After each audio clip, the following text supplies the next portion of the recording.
அஸ்ஸலாமு அலைக்கும் வரஹ்மத்துல்லாஹி வபரகாத்துஹு. இன்றைக்கி நம்ம பார்க்கக்கூடிய முக்கியமான விஷயம், இறைவன் நம்ம கூட பேசக்கூடிய அந்த வார்த்தை என்னன்னு பார்த்தீங்கன்னா, நம்ம தௌபா. அதாவது நம்ம ஏதாச்சும் இப்போ ஒரு பெரும்பாவம் பண்ணியிருப்போம். அந்த பெரும்பாவத்தை நம்ம மறுமையில் அது நம்ம அது நம்மகிட்ட அதை நீக்கியிருக்காங்களா அப்படிங்கிறது நமக்கு எப்படி தெரியும் அப்படின்னா, நம்ம அந்த பெரும்பாவம் பண்ணியிருக்கோம் பார்த்தீங்களா. உதாரணத்துக்கு பெரும்பாவங்கள் என்னென்ன இருக்குதுன்னு பார்த்தீங்கன்னா, பொய் சொல்கிறது, விபச்சாரம் பண்ணுறது, வட்டி வாங்குறது, இறைவனுக்கு இணை வைக்கிறது, இந்த மாதிரி பெரும்பாவங்கள்லாம் இருக்குது. இதை நீங்கள் கூகுளில் பார்த்து முழுசாக தெரிஞ்சுக்கோங்க என்னென்ன பெரும்பாவங்கள் இருக்குதுன்னு.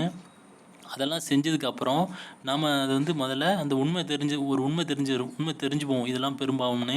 அது தெரிஞ்சதுக்கப்புறம் அந்த உண்மை தெரிஞ்சு அது மேலே நம்பிக்கை வச்சு இதெல்லாம் பெரும்பாவம் போல் அப்படின்னு சொல்லி அதை நம்ம மன வருந்தி தனியாக வீட்லேயோ ஏதோ ஒரு இடத்துல தனியாக அந்த செஞ்ச பாவத்துக்காண்டி அழுது வருத்தப்படணும் முதல்ல. அடுத்து அதை திரும்ப பண்ணாமல் நம்ம பார்த்துக்கணும். இந்த வழிமுறையை நம்ம பின்பற்றணும்னா நம்ம செஞ்ச பெரும்பாவங்கள்லாம் மறுமையில் நம்ம செஞ்சதாக அந்த தகவல் இருக்காது. ஏன்னா நம்ம அது உண்மை மீது நம்பிக்கை கொண்டு வருத்தப்பட்டு அது திரும்ப பண்ணாமல் இருக்க போகிறோம்.